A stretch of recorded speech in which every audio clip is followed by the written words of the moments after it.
Hello students ভাল তোমালোকৰ মই আকৌ আহি গৈছো মোৰ চেনেললৈ সুদীপ্তাস ক্লাস আৰু আজি মই ডিসকাস কৰিবলৈ লৈছো মেজৰ পলিটিক্যাল আইডিওলজিজ মই একচুয়ালি এটা কম্পাৰেটিভ এনালাইসিস কৰিব বিচাৰিছো among different political ideology student আমাৰ এডুকেশনত টোটাল 4টা পলিটিক্যাল আইডিওলজি আছে যেটো কনসিডাৰ কৰা হৈছে মেইন বহুত আছে আইডিওলজি কিন্তু মই ইয়াত মেইনলি ফোকাস কৰিম 4টা পলিটিক্যাল আইডিওলজিৰ ওপৰত First is democracy, totalitarianism, communism and secularism.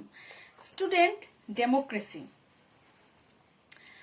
আমি এটা ডেমোক্রেটিক কান্ট্রিত থাকো এটা আমার সৌভাগ্য যে আমি ইন্ডিয়াত থাকো আর ডেমোক্রেটিক কান্ট্রিত থাকো ডেমোক্রেসি কি ডেমোক্রেসি হল justice liberty equality and fraternity এই 4টা হল ডেমোক্রেসির main ideal justice liberty equality and fraternity justice মানে ডেমোক্রেসি হল এনেকুৱা এটা আইডিওলজি য'ত সকলোৰ লগত সমতা হ'ব লাগে সকলোৱে নিজৰ ৰাইট যাতে পায় নিজৰ অধিকাৰ মতে যাতে তেওঁলোকে সাব্যস্ত কৰিব পাৰে নিজৰ অধিকাৰ কোনো অৰাজকতা কোনো ইনজাস্টিস তেওঁলোকৰ লগত যাতে না হয় কোনো অন্যায় যাতে নহয় তেওঁলোকে যাতে ন্যায় পাব পাৰে নিজৰ এক্সপ্ৰেছন দিব পাৰে নিজৰ ফিলিং অপিনিয়ন খুলি ক'ব পাৰে তাকেই ডেমোক্ৰেটিক আইডিয়াল বুলি কোৱা হয়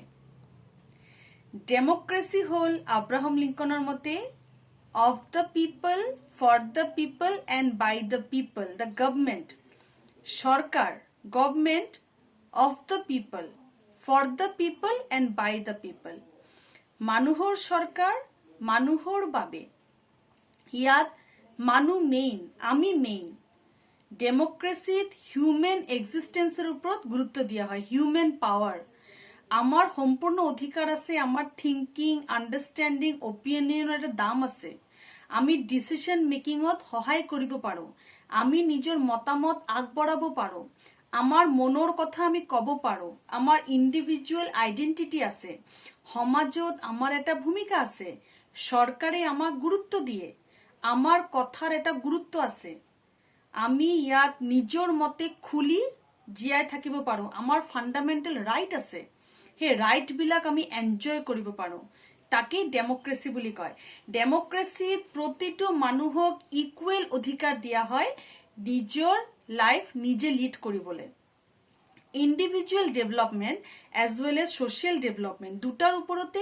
ইকুৱেলি গুৰুত্ব দিয়া হয় তাক ডেমোক্ৰেসি বুলি কয় যেটো কান্ট্ৰিত আমি থাকো নাও স্টুডেন্ট ডেমোক্ৰেসি বুজিবলৈ হলে ইয়াৰ শিক্ষা ব্যৱস্থাক যদি আমি চাও তেতিয়া হলে আমি গম পাম আমাৰ দেশৰ শিক্ষা ব্যৱস্থা কেনেকুৱা ডেমোক্ৰেটিক আমাৰ দেশৰ ডেমোক্ৰেটিক এইম হল all round personality development physical mental moral social and emotional understanding the self character formation proper citizenship training developing leadership quality যাতে হে মানুহজন এটা ভাল নাগৰিক হ'ব পাৰে দেশৰ কাৰণে কিবা এটা কাম কৰিব পাৰে দেশৰ নাম ৰাখিব পাৰে আৰু দেখেও যাতে উল্টাই হে মানুহজনৰ সকলো ধৰণৰ ডেভেলপমেন্টত সহায় আগবঢ়াব পাৰে এটো হল শিক্ষাৰ লক্ষ্য ডেমোক্ৰেটিক কান্ট্ৰিত শিক্ষাৰ কাৰিকুলাম কি কাৰিকুলাম হল যত আমাৰ physical mental moral social emotional সকলো ধৰণৰ গ্ৰোথ হ'ব পাৰে হেতু কাৰণে ডেমোক্ৰেটিক কান্ট্ৰিৰ কাৰিকুলাম হল স্কলাস্টিক আৰু non scholastic oriented school subject like physical education yoga meditation geometry maths science language School subjects lage lage college subjects like physics chemistry biology zoology science subject plus humanity subject education political science economic history আটাই কেটা এসপেক্টের উপর equally গুরুত্ব দিয়া হয় Democratic কান্ট্রিত কারিকুলামটো হল national curriculum framework যেটা আমার ইন্ডিয়াত আছে সেই কারিকুলামটো হল এনেকুৱা এটা কাৰিকুলাম যত আমাৰ দেশৰ ঐতিহ্য সংস্কৃতি কালচাৰ ইকুৱেল গুৰুত্ব পায় সকলো কালচাৰ ঐতিহ্যক সমান গুৰুত্ব দি গোটেই দেশৰ উপযোগী কৰি গোটেই দেশৰ সকলো সংস্কৃতিক সামৰি আমাৰ দেশৰ পাঠ্যক্ৰম প্ৰস্তুত কৰা হয় আৰু হেতু পাঠ্যক্ৰমক কোৱা হয় ন্যাশনাল কাৰিকুলাম। এটু হৈ গ'ল আমাৰ কাৰিকুলাম। মেথড অফ টিচিং, আমাৰ দেশৰ ডেমোক্ৰেটিক আইডিঅলজি হ'ল যে ল'ৰা ছোৱালী যাতে নিজক এক্সপ্ৰেছ কৰিব পাৰে। ল'ৰা ছোৱালী নিড, এবিলিটি, ইণ্টাৰেষ্ট এই আটাইকেইটাৰ ওপৰত ইকুৱেল গুৰুত্ব দিয়া হয়। সেইটো কাৰণে আমাৰ দেশৰ কাৰিকুলাম হ'ল learning by doing, experimentation oriented, inquiry oriented, activity oriented, student oriented, যাতে ষ্টুডেণ্টে নিজৰ এক্সপ্ৰেছন দিব পাৰে, নিজৰ অপিনিয়ন দাঙি ধৰিব পাৰে। Next is teacher role. Democratic ideology মতে টিচাৰ হ'ল ফ্ৰেণ্ড, ফিলচফাৰ এণ্ড গাইড। ইয়াত টিচাৰৰ ভূমিকাটো হ'ল ফেচিলিটেটৰ, মোটিভেটৰ, ইনোভেটৰ। এইটো হ'ল ডেমোক্ৰেটিক কাণ্ট্ৰিৰ আইডিঅলজি। ষ্টুডেণ্ট, ডেমোক্ৰেটিক কাণ্ট্ৰিৰ একেবাৰে অপজিট নেক্সট আইডিঅলজিটো হ'ল অট'ক্ৰেচি, যেটো ফলো হয় টোটেলিটেৰিয়ানিজমত। এতিয়া আমি ডিছকাছ কৰিম আৰু এটা আইডিঅলজি ডেট ইজ টোটেলিটেৰিয়ানিজম। টোটেলিটেৰিয়ানিজম হ'ল য'ত এটা মানুহৰ কথা কোৱাৰ অধিকাৰ নাই, ষ্টেটে সেই মানুহজনক কণ্ট্ৰল কৰে। সকলো ৰুল ৰেগুলেশ্যন ষ্টেটে বনায়, সেই মানুহজন ষ্টেটৰ আণ্ডাৰত থাকে। টোটেলিটেৰিয়ানিজম ফলো কৰা কাণ্ট্ৰিবিলাক অট'ক্ৰেচিত বিলিভ কৰে, য'ত ডেমোক্ৰেচি নাই। Free opinion, free thinking, free understanding এইবোৰ নাই। ষ্টেটে তোমাক বান্ধি দিব, ষ্টেটে তোমাক যেটো ক'ব তুমি সেই কথাটো শুনিবলৈ বাধ্য। ষ্টেটৰ ৰুল ৰেগুলেশ্যন মতে তুমি চলিব লাগিব। ষ্টেটৰ ডেভেলপমেণ্টৰ কথা তুমি আগতে ভাবিব লাগিব। তোমাক ষ্টেটৰ কাৰণে ষ্টেট প্ৰিপেয়াৰ কৰিব, ষ্টেট যেনেকৈ বিচাৰিব সেই মতেহে তোমাক প্ৰিপেয়াৰ কৰিব, যাতে তুমি ষ্টেটৰ ভালৰ কাৰণে আহিব পাৰা। তোমাৰ নিজৰ নিড, এবিলিটি, ইণ্টাৰেষ্ট ইয়াত ছেকেণ্ডাৰী। সেইটো হ'ল টোটেলিটেৰিয়ান ষ্টেট। টোটেলিটেৰিয়ান ষ্টেটৰ কেইটামান গুণো আছে। গুণ হ'ল টোটেলিটেৰিয়ান ষ্টেটত ছ'চিয়েল কণ্ট্ৰল থাকে। টোটেলিটেৰিয়ান ষ্টেটত বিশৃংখলতা কম থাকে। ছ'চিয়েল কোহেশ্যন, ছ'চিয়েল প্ৰগ্ৰেছ সম্ভৱ হয় যদি টোটেলিটেৰিয়ান ষ্টেটৰ যে মেইন যেজন তোমাৰ লিডাৰ আছে বা যেজন পলিটিকেল আইডিঅলজি আছে বা যেজন পলিটিকেল লিডাৰ আছে তেওঁ যদি ভাল হয়, ক্যাৰেক্টাৰ তেওঁৰ যদি ফৰ্মড থাকে, ডিচিশন মেকিং পাৱাৰ যদি ঠিক থাকে, ডিচিশন লোৱাৰ কেপাচিটি যদি ভাল থাকে, তেতিয়াহ'লে টোটেলিটেৰিয়ান ষ্টেট বহুত ভাল ষ্টেট। এজন leader with the help of his own knowledge, skill and ability ভালকে ডাইৰেক্ট কৰি দেশখনক লৈ যাব পাৰে। তেওঁ দিয়া নীতি নিয়ম যদি ভালকে ফলো কৰা যায়, তেতিয়াহ'লে ছ'চিয়েল বেলেঞ্চ থাকিব, কণ্ট্ৰল থাকিব, হেপাজাৰ চিটুৱেশ্যন নহ'ব, সবে ষ্টেটক ফলো কৰি সেইমতে চলি থাকিব। যদি লিডাৰজন ভাল প্ৰকৃতিৰ হয়, তেতিয়াহ'লে টোটেলিটেৰিয়ান ইজ আ গুড কনচেপ্ট। ইয়াৰ শিক্ষা কেনেকুৱা? ইয়াৰ যেটো এইম হ'ল citizenship training, military training, working for the state, knowing the state, loving the state, এই কেইটা হ'ল এইম। কাৰিকুলাম হ'ল যেটো কাৰিকুলামৰ যোগেদি এজন মানুহে ষ্টেটৰ কোনো উপকাৰত আহিব পাৰে। কি হ'ব পাৰে তেতিয়াহ'লে পাঠ্যক্ৰমটো হ'ল physical training, military training, subjects like history, geography, য'ত ষ্টেটৰ কথা লিখা থাকে, যাতে ষ্টেটৰ ভাল দিকটো ল'ৰা ছোৱালী দেখি পায় আৰু সেই মতে ষ্টেটক যাতে মৰম কৰে, ষ্টেটৰ ৰীতি নীতি সম্পৰ্কে যাতে জানে। পলিটিকেল সায়েন্স এই সাবজেক্টবিলাকত গুৰুত্ব দিয়া হয়। মেথড অফ টিচিং হ'ল টিচাৰ অৰিয়েণ্টেড। টিচাৰৰ আইডিঅলজি ইয়াত মেইন। টিচাৰৰ পাৰ্চনেলিটি ষ্টুডেণ্টক ইনফ্লুৱেঞ্চ কৰে ইন টোটেলিটেৰিয়ানিজম। টিচাৰ ষ্ট্ৰিক্ট থাকে। টিচাৰ যেটো আইডিঅলজি বনায়, যেটো প্ৰিন্সিপাল বনায়, সেই প্ৰিন্সিপালবিলাকে ষ্টুডেণ্টছবোৰে ফলো কৰে।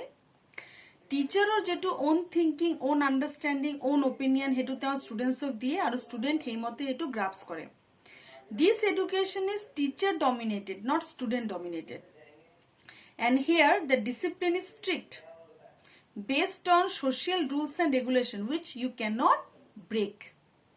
তো এইটো হ'ল টোটেলিটেৰিয়ানিজম, য'ত এক নায়ক, ডেমোক্ৰেসি নাই। ডেমোক্ৰেসিত কি বহু নায়ক, বহুত মানুহ একেলগে পাৰ্টিচিপেট কৰে, নিজৰ অপিনিয়ন দাঙি ধৰে, সামাজিক উন্নতিত সহায় কৰে। কিন্তু টোটেলিটেৰিয়ানিজম হ'ল এক নায়কত্ববাদ, য'ত এটা হিৰো থাকে, এটা ষ্টেট থাকে, এটা সৰকাৰ থাকে, সেই সৰকাৰেই সবক পৰিচালিত কৰে আৰু সরকারের কথা মতেই সবে চলে।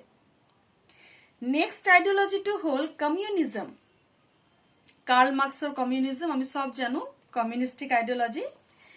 কাৰ্ল মাৰ্ক্সৰ কমিউনিজম আৰু তাৰ মেইন ফিচাৰ্স কি হ'ল? মেইন ফিচাৰ্স হ'ল ফ্ৰিডম অফ ওয়াৰ্কাৰ। কাৰ্ল মাৰ্ক্সৰ যেটো কমিউনিষ্টিক আইডিওলজি আছে, এই আইডিওলজি মতে ওয়াৰ্কাৰক স্বাধীনতা দিয়া দৰকাৰ। এই যে ক্লাস স্ট্ৰাগলেৰ ওপৰত আছিল এটো। ইয়াত কোৱা হৈছে যে সকলো মানুহৰ ইকুৱেল ৰাইট আছে আৰু সকলো মানুহ এই দেশৰ কাৰণে এটা এটা এসেট হয়। প্ৰতিটো লেবাৰ এটা এটা এসেট হয়।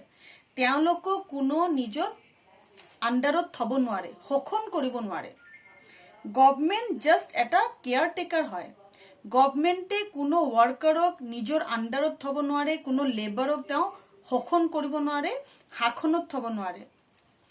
এই আইডিওলজি মতে প্ৰতিটো ওয়াৰ্কাৰে নিজৰ নিজৰ ট্ৰেড ইউনিয়ন বনোৱা উচিত, যাতে ইন্ডাস্ট্ৰিয়ালাইজেশন, এই যে ক্যাপিটাল ইন্ডাস্ট্ৰি, ডাঙৰ ডাঙৰ ওয়াৰ্কিং পজিশন, ফাৰ্মাৰ বিলাক যে কাম কৰে, সেই মানুহবিলাকক যাতে কোনো মতে শোষণ কৰা নহয়।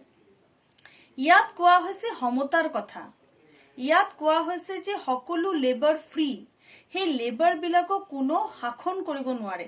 কিন্তু এটো ডেমোক্ৰেসিতকে অকমান বেলেগ। ডেমোক্ৰেসিত কনফ্লিক্টৰ কথা কোৱা হোৱা নাই, স্ট্ৰাগলৰ কথা কোৱা হোৱা নাই।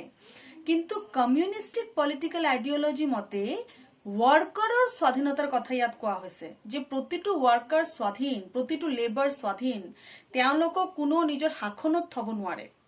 আৰু সেই শাসনৰ পৰা ওলাই আহিবৰ কাৰণে প্ৰতিটো ওয়াৰ্কাৰ ইচ্ছা কৰিলে যুঁজিব পাৰে। সেই স্ট্ৰাগল, এই ৰেভলিউশনৰ কথা কাৰ্ল মাৰ্ক্সৰ থিওৰিত কোৱা হৈছে। তো ইয়াৰ যদি এডুকেশনাল আইডিওলজিত আমি যাওঁ, কাৰ্ল মাৰ্ক্সৰ এডুকেশনাল আইডিওলজি বা কমিউনিষ্টিক পলিটিক্যাল এডুকেশনাল আইডিওলজি, তেতিয়া হলে আমি চাম যে এই থিওরি মতে এডুকেশনৰ যেটো ফিল্ড আছে, এডুকেশনৰ ফিল্ডটো হল আন্ডাৰস্ট্যান্ডিং দ্য পাৰ্সন। আন্ডাৰস্ট্যান্ডিং দ্য পাৰ্সন, ইয়াত তাৰ ওপৰতো গুৰুত্ব দিয়া হৈছে, লেবাৰক বুজি পোৱাৰ ওপৰতো গুৰুত্ব দিয়া হৈছে, সেই শ্ৰমিকৰ আন্ডাৰস্ট্যান্ডিংটো বুজি পাবলে। হেতু কাৰণে ইয়াত কোৱা হৈছে যে প্ৰতিটো মানুহক ইকুৱেল ৰাইট দিব লাগে।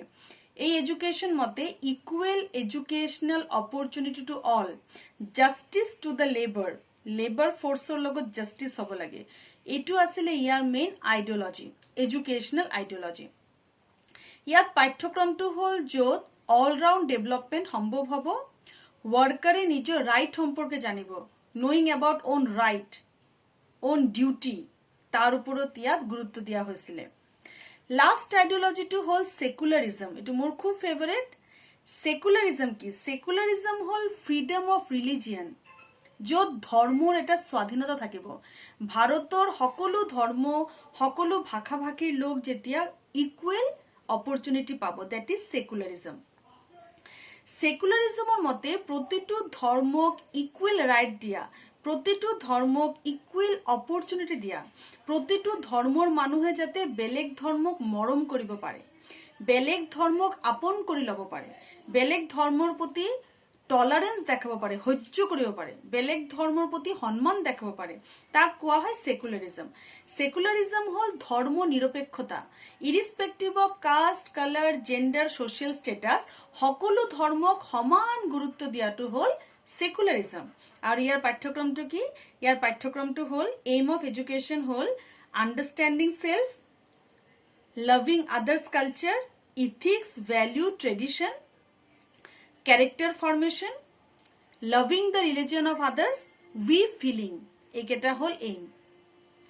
কারিকুলাম হল history, geography, social science, social situation জনা, ধর্ম সম্পর্কে জনা, ফিলসফি, রিলিজিয়ন, এইবিলাক হল কারিকুলাম। মেথড অফ টিচিং হল মাল্টিকালচারাল এডুকেশন দিয়া।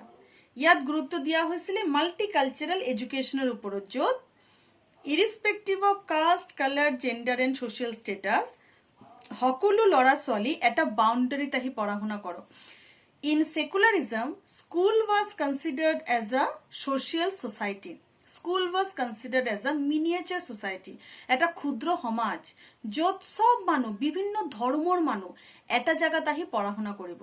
সেইটো কাৰণে ইয়াৰ যিটো মেথড অফ টিচিং আছিলে সেইটো আছিলে discussion oriented method, expression oriented method, aesthetic method where we appreciate others culture and beauty, multicultural education য'ত বিভিন্ন কালচাৰেল মানুহ, বিভিন্ন ধৰ্মৰ মানুহ একেলগে আহি নিজৰ ধৰ্মৰ কথা কব আৰু অইন ধৰ্মকো আপন কৰি ল'ব। নিজৰ ধৰ্মৰ কথা কব মানে ইটস নট দ্যাট যে you are promoting your own religion, you are free to promote your own religion but not in a unethical way, in an ethical way. This is known as secularism. তো আজি আমি চাৰিটা idealism পঢ়িলো। Political ideology. One is democracy, that is justice, liberty, equality, fraternity.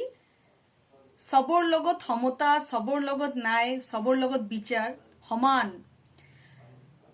Totalitarianism, that is autocracy, এটা particular মানুহ, একনায়কত্ববাদ, সৰকাৰ সবকে control কৰিব আৰু সবে সৰকাৰেৰ কথা শুনিব।